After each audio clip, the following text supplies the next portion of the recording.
Hello प्यारे दोस्तों, स्वागत है आपका इंटरव्यू क्लासेस में। बात करेंगे अपने एग्जाम में बनने वाले 2 नंबर, 3 नंबर और 1 नंबर वाले क्वेश्चंस के बारे में, जो कि मोस्ट इंपॉर्टेंट है। सभी चैप्टर्स के क्वेश्चन हम डिस्कस करेंगे, ठीक है ना। चलिए, क्वेश्चन नंबर यहाँ पे दे रखा है अपने को कि एक इक्वेशन है अपने पास 6x² -3 -7x। अब इसमें क्या करना अपने को, शून्यांक यानी इसके जीरोस निकालने हैं, शून्यांक, ठीक है। तो शून्यांक निकालने का तरीका क्या है? सबसे पहले तो इसमें हमने देखा कि 6x² है और 7x है। सबसे पहले हम सबसे बड़ी जिसकी पावर है उसको पहले लिखा हुआ है, लेकिन इसको बाद में लिखा हुआ है, तो हम पहले इसको सही क्रम में रखेंगे। तो हमने कहा 6x² 6x² -7x -3 बराबर होगा 0, क्योंकि इसके क्या हमें शून्यांक निकालने, ठीक है, 0। तो अब हम क्या करेंगे, इसके गुणनखंड करेंगे। तो पहले और आखिरी नंबर का गुणा करिए। आपने कहा 6 और 3 का अगर हम गुणा करें तो अपने पास आएगा कितना, 6×3 = 18 और x है ना, तो x², ठीक है। और बीच वाला नंबर क्या है, -7x। तो दो ऐसे नंबर ढूंढिए जिनका गुणा तो हो जाए 18, ठीक है, गुणा क्या हो जाए 18 और प्लस माइनस करने पे आ जाए 7, ठीक है। तो ऐसे दो नंबर, तो मान लीजिए, या तो आप ऐसे गुणनखंड करके भी कर सकते हैं 2 बार, ठीक है, गया 9, फिर आ गया गया 3 और 3 3 1 ऐसे। तो इनमें से ऐसा कॉम्बिनेशन बनाइए जिनका गुणा करने पर हो जाए अपने 18, गुणा पे तो 18 हो गई, अब प्लस माइनस करने पे 7 आ जाए, ठीक है। तो हमने कहा 7 कैसे होगा, अगर ये 3 3, ये कितना, 3 या 9 और ये हो जाएगा 2। अगर 9 में से 2 कम कर दिया जाए 7 आएगा। इसका मतलब एक जोड़ा होगा अपने 9 और दूसरा होगा 2 का। अब देखो इनका डिफरेंस कितना है, 7 है, गुणा कितना है इनका, 18 है, ठीक है। तो ये दो फैक्टर इसके हम यहाँ लिख देंगे, मिडल टर्म स्प्लिट, ठीक है। तो पहला होता है और लास्ट वाला होता है वो लिखो सेम, ठीक है। तो 6x² और -3, ठीक है। बीच में एक जगह 9 लिख देंगे, एक जगह 2 लिख देंगे, एक जगह 9 लिख दो, 2 लिख दो। अब इसमें कोई कंफ्यूजन नहीं होना चाहिए, दो इधर लिखो या इधर लिखो, कोई फर्क नहीं पड़ना, आपके उत्तर चेंज कभी नहीं आएगा, ठीक है। अब दोनों के पीछे x तो लगा नहीं है, ठीक है। अब निशान देखिए, आपको चाहिए माइनस का 7, मतलब माइनस का नंबर बड़ा है, तो ये माइनस का लगा दो 9, ठीक है, प्लस का लगा दो 2। अब -9 में से 2 कम करेंगे, माइनस का 7 बच जाएगा। अब इनका बना लेते हैं जोड़ा, पेयर, ठीक है। अब जोड़े में क्या होगा, यहाँ से कॉमन आएगा 3x, ठीक है। 3x का इसमें भाग गया 2x बार, ठीक है, सॉरी यहाँ माइनस लगाएंगे निशान, ठीक है, माइनस, ठीक है। फिर इसका इसमें गया 3 बार और x तो बार आ गया, एक ही था, ठीक है, ये ब्रैकेट प्लस का प्लस। अब इसमें कुछ कॉमन आ रहा है, हमने कहा 2 इधर है इधर नहीं है, 3 इधर है इधर नहीं है, x इधर है पर इधर नहीं है, ठीक है। तो जहाँ कुछ कॉमन नहीं होता वहाँ कॉमन आता है 1, ठीक है। और ब्रैकेट में सेम लिख दो, 2x -3। अगर ये ब्रैकेट और ये ब्रैकेट सेम आया तो आपने सही किया, गलती हुई नहीं है, ठीक है। तो हमने कहा दोनों सेम आ रहा है, ठीक है। तो ये जो दोनों सेम आया उसको एक बार लिख देते हैं, 2x -3 लिख दिया। अच्छा, दूसरा काम क्या करेंगे, दूसरा जो बच गया है उसको यहाँ लिख देंगे, 3x + 1।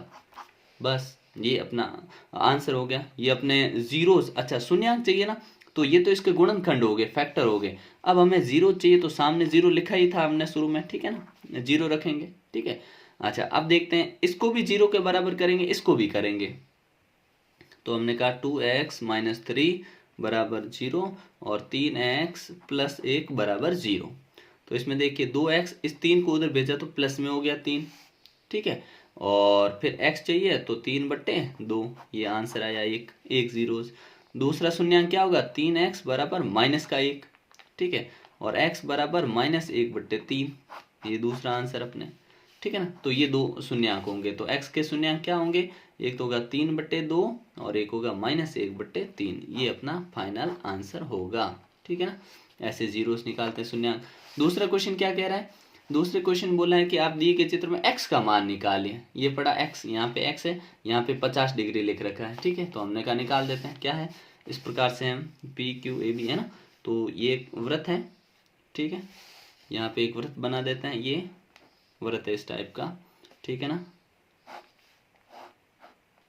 ये। और यहाँ P रखा, यहाँ पे A पॉइंट है, यहाँ पे B पॉइंट है अपना ये वाला, ठीक है। ये कौन है, ये है अपना यहाँ सेंटर पॉइंट, सर्कल का सेंटर है, केंद्र बिंदु, यहाँ से ये त्रिज्या है, ठीक है ना। और हमको बोला ये है 50 डिग्री, ठीक है, ये 50 बोला है। और अपने को निकालना कौन सा, x, x यहाँ दे रखा है, यहाँ पे O, ये x दे रखा है, ठीक है। तो अब इसमें हमको ये निकालना, तो सीधा सा सिंपल क्या करेंगे, ये पूरा क्या बन रहा है, हमने कहा कोण A बराबर कोण B, दोनों कितने हैं, 90 डिग्री, ठीक है। कोण A कोण B बराबर 90 डिग्री, क्यों, क्योंकि हम बोलेंगे इसको कि त्रिज्या और स्पर्श रेखा, ऐसे बोलेंगे कि त्रिज्या और स्पर्श रेखा के बीच में हमेशा 90 डिग्री का कोण होता है, ठीक है ना। क्या बोलेंगे, त्रिज्या व स्पर्श, ठीक है ना, स्पर्श रेखा पर बना कोण, ठीक है ना, ये वाली बात लिख देंगे, ठीक है ना। Angle between radius and tangent, ठीक है ना, उनके बीच का हमेशा 90 होता है, ठीक है। तो ये दो हो गए 90-90, ठीक है। और ये अपने को दे रखा है, और यहाँ ध्यान देखिए ये क्वाड्रिलेटरल, एक चतुर्भुज है जिसकी 4 भुजाएं, 1 2 3 और ये चौथी, ठीक है। तो हमने कहा कोण ए प्लस कोण ओ प्लस कोण बी प्लस कोण पी बराबर 360 डिग्री क्यों होगा, क्योंकि एक चतुर्भुज है, एक चतुर्भुज के चारों कोणों का योग, ठीक है ना। इस प्रकार से लिखेंगे, आप बेहतरीन ढंग से करेंगे, आप ये समझते हुए चलेंगे, ठीक है ना। आपने कहा ए और बी दोनों दे रखा, तो मैं सीधा यहाँ 90-90 लिखने के बजाय 180 लिख देता हूँ। और कोण ओ को बोला कि एक्स है, ठीक है ना, ओके। और कोण पी बोल रखा है कितना है, 50 है, बराबर 360 डिग्री, ठीक है। अब हमें कोण एक्स चाहिए, इधर रखिए 360 डिग्री जो था उधर ही लिख दीजिए, ठीक है। अब 180 और 50 ये दोनों मिला के कितने हुए, ये हो जाएंगे अपने 130 हो जाएगा, ठीक है ना, 230 हो जाएगा अपने, ठीक है ना, 230 डिग्री, ठीक है ना। अब 230 डिग्री ये हो गया, अब 230 में से हम ये माइनस कर देंगे तो आपने कोण एक्स आ जाएगा, कितना आएगा 0 और गया 3, ठीक है ना, 230 और हो जाएगा अपने 130 डिग्री, ठीक है ना, ये अपने आंसर आ जाएगा, ठीक है। तो x का मान कितना होगा आपने इसका 130 डिग्री, ठीक है। नेक्स्ट क्वेश्चन देखते हैं अपने, ये बहुत इंपॉर्टेंट क्वेश्चन है, ध्यान रखिएगा, ठीक है। एक ये क्वेश्चन पहले सॉल्व कर लेते हैं जो आपसे पूछा जाने के चांसेस बहुत ज़्यादा है। क्या आपको बोला जा सकता है कि ये जो है ना एक अपरिमेय संख्या साबित करिए, ठीक है। तो हम शुरुआत ऐसे ही करेंगे, माना कि 5 - √3 एक अपरिमेय संख्या है। सबसे पहला स्टेप, अगर ये अपरिमेय संख्या मान लेंगे इसको ना, अगर परिमेय है ना तो इसका मतलब हुआ कि इसको हम a/b में लिख सकते हैं, ठीक है ना। तो जहाँ a और b अभाज्य पूर्णांक संख्या है, ठीक है। इसमें क्योंकि लैंग्वेज लंबी है तो सीधा मैंने ये रख लिया आंसर, ठीक है ना। अच्छा, फिर क्या करेंगे, ये जो इधर b है ना, ये इसमें लगा देंगे, हम इसमें डिवाइड लगा देंगे, ठीक है ना। या ऐसा मान लीजिए ये -5 था, रूट को हमने इधर भेज दिया और इस नंबर को इधर ले आए, तो ये जो नंबर हम इधर लाए प्लस में था, इधर आके हो गया माइनस, और ये जो इधर माइनस में था इधर आके हो गया प्लस, ठीक है। दूसरा स्टेप क्या लिखा हमने, अब हमने इसमें एलसीएम ले लिया, तो एलसीएम कितना आया, यहाँ 1 लिखा, इसमें एलसीएम b आया, इसमें भाग दिया तो 5b - a, ठीक है। ये इक्वेशन बन गई अपनी फर्स्ट, ठीक है। फिर चूंकि a और b पूर्णांक है, इसलिए क्योंकि a और b हमने क्या माना था, पूर्णांक है, ठीक है ना, सहअभाज्य संख्या थी, इसलिए ये एक पूरी क्या होगी, एक परिमेय संख्या होगी। जबकि समीकरण 1 में √3 का मान इसके बराबर है, तो √3 तो एक अपरिमेय संख्या होती है। देखिए ये क्या साबित हुआ है, परिमेय संख्या, क्योंकि a और b परिमेय था तो ये भी परिमेय हुआ, लेकिन √3 क्या होता है, अपरिमेय संख्या होता है, तो यहाँ विरोधाभास प्राप्त हुआ हमें। अतः यह विरोधाभास अपनी गलत कल्पना के कारण प्राप्त हुआ, जो कि √5 - √3 एक परिमेय संख्या, ये हमने गलत माना था, इधर शुरू में माना ना हमने कि एक परिमेय संख्या, ये हमने गलत माना था, इसके कारण ये अपने परिमेय हो रहा है, बाकी अपरिमेय, ठीक है। तो लास्ट में ये वाली चीज़ लिखनी है, ये सिंपल सा तरीका है, और आपको ये चीज़ बस याद रखनी है, फिक्स लैंग्वेज है और ऐसा क्वेश्चन बनना तय है, ठीक है ना। अगला देखते हैं अपने, नेक्स्ट आपको बोला है कि इसमें आप वैल्यू निकालिए, किसकी 10, ये लिख रखा है ना, वैल्यू लिख देते हैं इधर अपने, ठीक है ना। किसकी निकालनी, 2 10 30 डिग्री, ठीक है ना, 10 30 दे रखा है, ठीक है, और अपॉन 1 + 10² 30 डिग्री, ठीक है। अब 10 30 की वैल्यू हम जानते हैं क्या होता है अपने, इंटू, यहाँ इंटू लगेगा, 10 30 होता है अपने 1/√3, ठीक है, अपॉन 1 का 1 लिख दो, प्लस 1/√3 और स्क्वायर लगा देंगे ऊपर, ठीक है। अब इसको सॉल्व करेंगे, तो देखिए सबसे पहला स्टेप, तो इसका मल्टीप्लाई हुआ तो 2√3 आ गया, अपॉन में इसका स्क्वायर कर देते तो 1 + 1/3, क्योंकि देखो इसका स्क्वायर करेंगे तो 3 हो जाएगा, ठीक है। इसका एलसीएम ले लेंगे, तो हमने नेक्स्ट स्टेप यहाँ करते हैं, ठीक है। तो टू अपॉन रूट 3, ये तो सेम ही लिख देते हैं। और नीचे देखिए इनका एलसीएम आ गया 3, इसका एलसीएम आ गया 3 + 1 अपॉन 2/√3 इंटू, अब ये वाला नंबर है ना, इस 3 को भेज देंगे ऊपर और ये 4 को आ जाएगा नीचे, ठीक है। अब इसको इससे काट दीजिए, 2 टाइम गया 1 टाइम गया, ठीक है ना। 3 और 2√3 ये आया अपने पास, ठीक है। अब हम क्या करेंगे इसको और सॉल्व करने के लिए कि यहाँ पे अपने पास जो वैल्यू आई है उसको हम चेंज करेंगे। कैसे कि इसको हम क्या लिख सकते हैं, इसको हम ऐसे लिख सकते हैं कि 3√3 इंटू √3 अपॉन 2√3, ठीक है, ऐसे लिख सकते हैं। अब इसको हम यहाँ काट देंगे, ठीक है ना। तो अपने पास बनेगा, एक सेकेंड, इसमें वैल्यू तो सही रखिए ना, 1/√3 होता है, ठीक है। और यहाँ पे हमने इसका स्क्वायर किया है 1 और ये आया, ठीक है 3, तो 1 3 और 1 4, 4/3, तो 3 ऊपर जाएगा और नीचे 4 आएगा, सही है। 2 से कट सही किया है, 2√3, ठीक है ना। तो अपना आंसर इसका क्या आएगा, √3 ऊपर है और नीचे 2 है, ठीक है ना। इस प्रकार से अपना आंसर आ जाएगा, ठीक है ना। अगला देखते हैं अपने नेक्स्ट क्वेश्चन। इसका आंसर एक बार कमेंट सेक्शन में बताना कि यही आ रहा है क्या, ठीक है ना, चेक कर लेना आप एक बार, ठीक है ना। बाकी प्रोसेस फॉलो यही करना, आपको इसी टाइप से सॉल्व करना है इसको, ठीक है ना। नेक्स्ट क्वेश्चन देखते हैं अपने, जिसमें बोला है, ये 9 चैप्टर से क्वेश्चन है, ठीक है ना, जिसमें ये बोला है कि एक भूमि के एक बिंदु से जो मीनार के पाद बिंदु से 30 मीटर दूरी पर है और मीनार के शिखर पर उन्नयन कोण बना रहा है 30 डिग्री के, तो मीनार की ऊंचाई ज्ञात कीजिए। मीनार की ऊंचाई चाहिए, तो जैसा बोल रहा है क्वेश्चन वैसा हम बना लेंगे कि भूमि के एक बिंदु जो मीनार के बाद बिंदु, ये भूमि में कोई बिंदु है, ठीक है, और वो कितने 30 मीटर दूर है, 30 मीटर दूर है, हमने कहा इस प्रकार का बनेगा। और बोला है कि मीनार की ऊंचाई अपने को ये निकालना है, 30 मीटर दूर है और उन्नयन कोण है वो 30 डिग्री बन रहा है, 30 डिग्री बन रहा है, ठीक है ना। इस प्रकार से हमने बना दिया, ठीक है। अब हमसे पूछा है कि आप बताइए कि ये वाली कितनी होगी।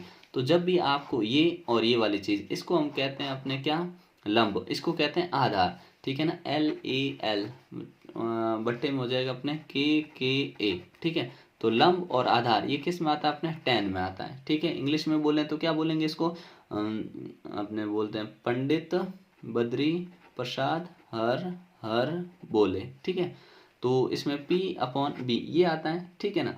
तो परपेंडिकुलर और बेस आता है, ठीक है, तो उसके हिसाब से हम यहाँ चुनेंगे 10, जो आता है 10 में, 10 30 डिग्री = H/30 लिख दिया हमने।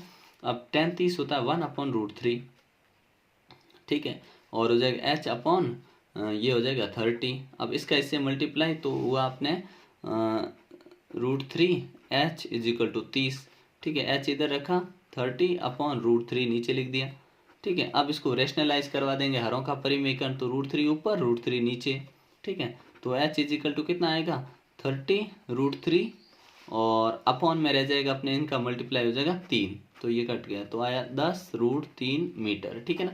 ये अपने इस प्रकार से हाइट आ जाएगी, ठीक है। तो ये इस प्रकार से आपको डील करना है इस क्वेश्चन को, ठीक है ना। आगे देखते हैं नेक्स्ट टाइप का क्वेश्चन जो है उसको, ठीक है, जिसमें आपको बोला है कि 21 सेंटीमीटर त्रिज्या वाले एक वृत्त पर चाप से केंद्र जो है 60 डिग्री का कोण अंतरित होता है, ठीक है। तो आपको चाप की लंबाई, सीधा चाप की लंबाई पूछा, सीधा सूत्र लगा दीजिए आप, ठीक है। चाप की लंबाई का फॉर्मूला क्या होता है अपने पास, हमने कहा चाप की लंबाई होती है θ/360, ये क्या है, चाप की लंबाई, ठीक है ना, θ/360 2πr ये होता है, ठीक है। वैल्यू रखते हैं, कौन हमने को देख रखा है 60 degree, 60/360 into 2πr, 2 into 22/7 into r कितना है, अपने को त्रिज्या दे रखी है 21, 21 लिख दीजिए। ये इससे 3 बार गया, 0 से 0 कैंसिल है, ये इससे 6 बार गया, ये इससे गया 3 बार, ठीक है। 3 से 3 चला गया, तो उत्तर आ गया 22, क्योंकि लंबाई सेंटीमीटर में थी तो 22 सेंटीमीटर आंसर अपना, ठीक है ना। चाप की लंबाई आ गई, ठीक है ना, 22 सेंटीमीटर। नेक्स्ट देखिए, ये काफ़ी इंटरेस्टिंग क्वेश्चन है, ठीक है ना। क्या बोला कि आपको बोला है 2 गोले हैं कि आयतनों का अनुपात ये है, आयतन का अनुपात, उनकी त्रिज्याओं का अनुपात भी दे रखा है आपको, ठीक है। त्रिज्याओं का अनुपात ज्ञात करना है, आयतन का अनुपात दे रखा है। तो गोले का आयतन क्या होता है, अपने को पहले फॉर्मूला पता होना चाहिए। तो हमने कहा गोले का आयतन, आयतन सूत्र क्या होता है, 4/3 πr क्यूब, ठीक है, क्योंकि आयतन में हमेशा क्यूब लगता है, ये आप ध्यान रखना है आपको, ठीक है ना। तो 4/3 पाई आर क्यूब लिख दिया हमने, ठीक है। अब क्या करना, अब देखिए यहाँ पे एक गोले का आयतन ज़्यादा एक का कम है, मतलब एक में आर बड़ा ले लेंगे और एक में आर छोटा ले लेंगे, ठीक है ना। तो हमने कहा ठीक है, तो अनुपात कितना दे रखा था आपने को, 64:27 दे रखा था, ठीक है ना, 27। तो हमने कहा ठीक है। अब हमने लिखा बड़े गोले का आयतन, ठीक है ना, बड़े गोले का आयतन बट्टे, क्योंकि आपको अनुपात चाहिए, अनुपात मतलब हमेशा आपको रेशियो अपॉन में लिखना है ना, छोटे गोले का आयतन, छोटे गोले का आयतन। अब देखिए बड़े गोले का आयतन कितना है कि हमने कहा 4/3 पाई आर क्यूब, ठीक है, ये बड़े का। और छोटे का कितना है, छोटे का सूत्र क्या होगा, 4/3 पाई आर क्यूब। और इनका क्षेत्रफल का आयतन का अनुपात दे रखा है 64/27, ये दे रखा है सामने। अब देखो जो सेम चीज है वो कट गई, पाई से पाई गया और 4/3 से 4/3 गया, इधर बच गया अपने कौन, इधर बच गया अपने R cube upon R cube is equal to 64/27, ये बच गया इधर, ठीक है। अब इधर बच गया तो इसको हम, क्योंकि रूट इधर है ये है, तो इसके ऊपर रूट लगा देंगे, तो हमने कहा आर अपॉन आर, तो ये क्यूब रूट हो जाएगा, ठीक है ना, दोनों ही क्यूब रूट, ये होगा 27, सॉरी ऊपर 64 और नीचे 27। अब ये किसका घन है, ये हमने कहा 4 का है, ये किसका घन है, 3 का है, ठीक है ना। तो अपने 4:3 आंसर आ जाएगा, ठीक है। काफी इंपॉर्टेंट क्वेश्चन है, ध्यान रखना इसको, ठीक है ना। अगला क्वेश्चन देखते हैं अपने, ये बड़ा सिंपल सा क्वेश्चन पूछा है कि निम्न प्रेक्षणों में बहुलक ज्ञात कीजिए, ठीक है ना। बहुलक जो ज्यादा बार आया, तो देखिए यहाँ 2 ही सबसे ज्यादा बार है ना, 2, तो बहुलक कितना हो जाएगा अपना आंसर, 2 हो जाएगा, ठीक है ना। अगला देखते हैं, एक पासे को एक बार फेंके जाने पे एक से बड़ी संख्या आने का चांस, एक से बड़ी पासे में 1 2 3 4 और 5 6 ये नंबर है, ठीक है ना। तो एक से बड़े तो ये 5 नंबर है, तो 5/6 इसकी प्रायिकता हो जाएगी, ठीक है। सिंपली क्वेश्चन है, ये बहुत इंपॉर्टेंट क्वेश्चन है, नोट कर लीजिएगा, ऐसा क्वेश्चन एग्जाम में देखने को मिलेगा ही मिलेगा, ठीक है। तो देखिए कैसे करते हैं इसको, अपने को क्या दे रखा है कि आप ये बताइए कि आपके पास के का मान निकालना, आपके पास चीजें लिखी हुई पड़ी है, ठीक है ना। जैसे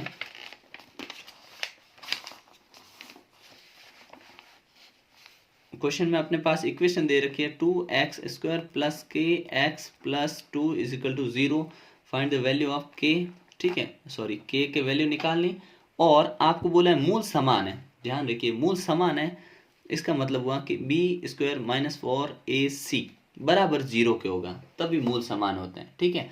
अब हमने कहा इस समीकरण के अंदर हमारे पास a कितना है, a है 2, b कितना, b है k, c कितना है, c है अपने 2, ठीक है। ये क्वेश्चन ऐसे हम कर चुके, तो आपको पता है जो x के आगे होता है वो b होता है, जो x² के आगे होता है वो a होता है, और वो x और ऐसे किसी के मतलब वेरिएबल यानी चर के आगे नहीं होता, वो अपने होता है c, ठीक है, लिख दिया। अब वैल्यू इसमें रखते हैं अपने समीकरण में, ठीक है। b² मतलब k का स्क्वायर -4, a का मान कितना है, 2 है, c का मान कितना है, 2 है, बराबर कितना है, 0 है, ठीक है। तो k² माइनस, अब इनको कर लेते हैं गुणा, ठीक है ना, 8 16 बराबर 0, ठीक है। हमारे पास क्या है अभी वैल्यू कि k² -16 बराबर 0, ठीक है। तो अब भेज देते हैं इसको उधर, ठीक है ना। तो k is equal to 16 k², ठीक है ना। अब अगर हम इससे स्क्वायर हटाएं तो इस पे लगेगा रूट, ठीक है, प्लस माइनस दोनों ही लग सकता है, ठीक है ना। k इज इक्वल टू अपने आ जाएगा 4, ठीक है। तो k का मान कितना आएगा, 4 आंसर होगा अपने, ठीक है ना। ये सिंपल सा क्वेश्चन है, ठीक है। अगला देखते हैं अपने नेक्स्ट क्वेश्चन, आपको बोला है कि वृत्त पे स्पर्श रेखाएं खींची जाती है जो व्यास के ऊपर, आपको ये बताना है कि वो खींची गई स्पर्श रेखाएं समांतर होती है, साबित करिए। तो बड़ा ही आसान सिंपल सा क्वेश्चन है, अभी साबित कर देते हैं, ठीक है ना।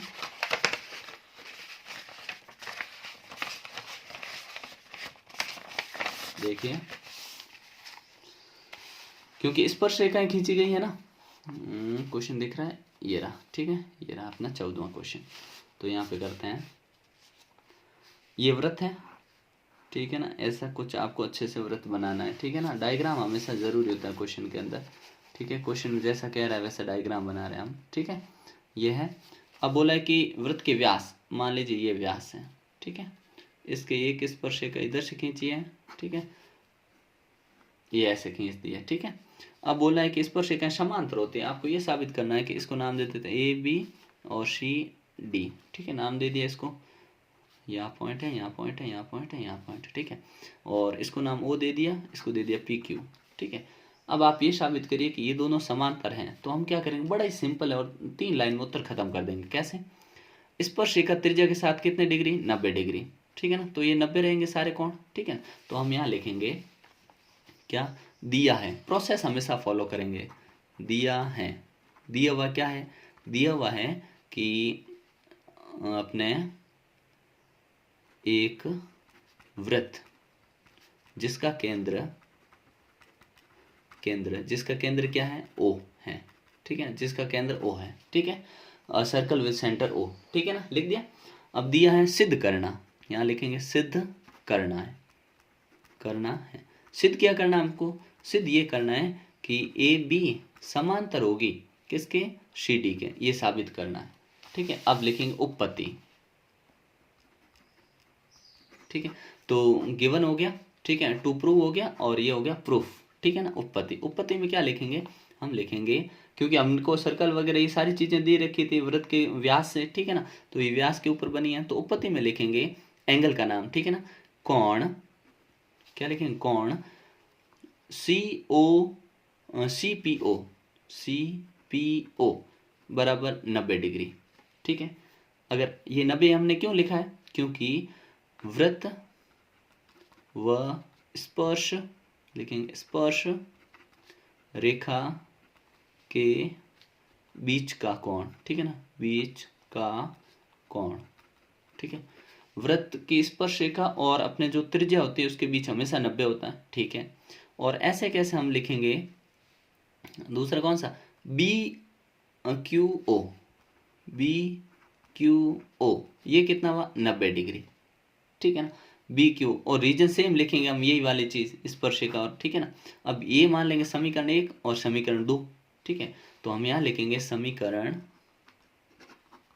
1 व 2 से, ठीक है, समीकरण 1 और 2 से कौन सा, अपना एंगल सी पी ओ बराबर एंगल बी क्यू ओ, ठीक है ना। अगर ये दोनों बराबर हैं तो बराबर होने प्रत्येक क्या है, 90 डिग्री है, ठीक है ना, जो कि एकांतर कोण है, यहाँ पे हम लिखेंगे एकांतर कोण, इनके सामने स्पर्श रेखा का 90 डिग्री है और ये क्या, एकांतर कोण है, एकांतर कोण।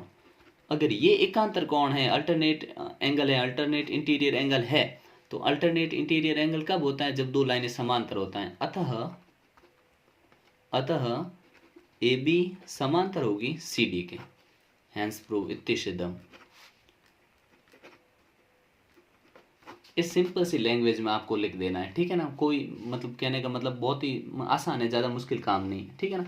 अगला और क्वेश्चन देखते हैं अपने, बहुत ही इंटरेस्टिंग क्वेश्चन है अगला, ठीक है।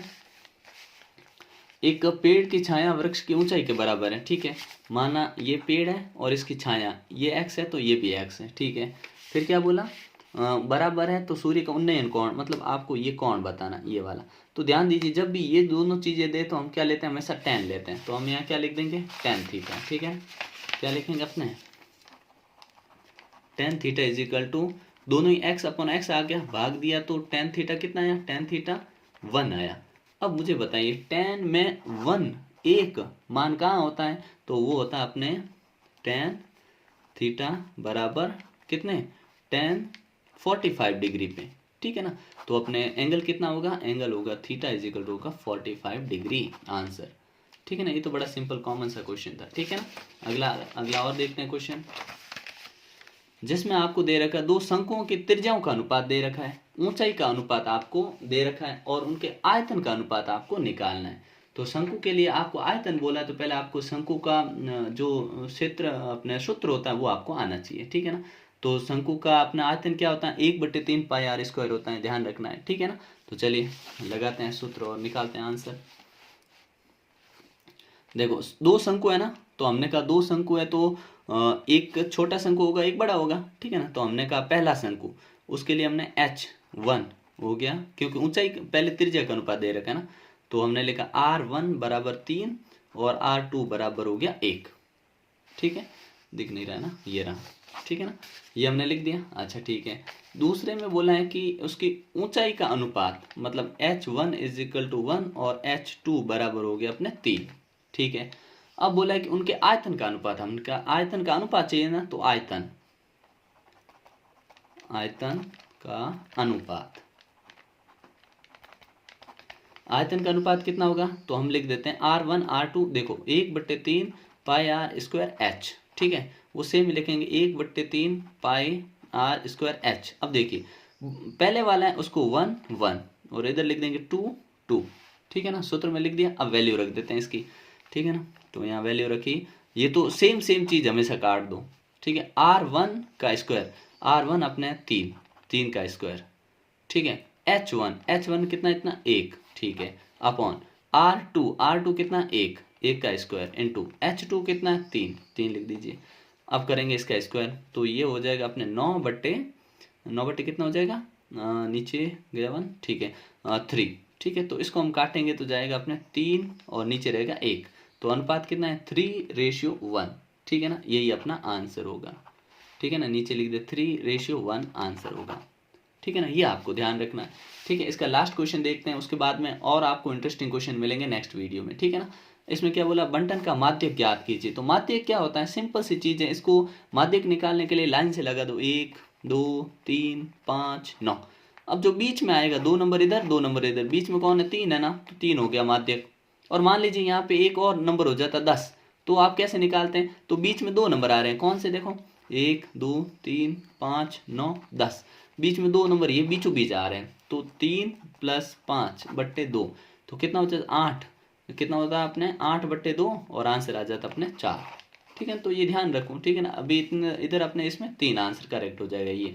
ठीक है ना, इनको सबसे पहले तो लाइन से लगाना, फिर पता लगाना। ठीक है, तो मिलते हैं नेक्स्ट पार्ट में, तब तक के लिए जय हिंद जय भारत।